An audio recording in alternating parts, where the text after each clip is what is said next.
Alam mo, kapag hindi ka na sigurado sa nararamdaman ng isang tao para sa'yo, sabihin mo na lang ang salitang ito. Can you include me in everything you want in life? Para kung hindi ka man talaga gustuhin ang puso niya, kahit papano, maisasama ka niya sa lahat ng mga gusto niya sa buhay.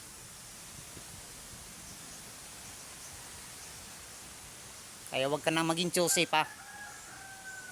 Yung tipong wala ka nang choice, namimili ka pa. Kaya kung anong kaya lang na ibigay sa'yo ng isang tao, tanggapin mo na lang yon ng maluwag sa puso. Dahil ganyan ang meaning ng pagmamahal. Pagbibigayan, hindi sa pilitan.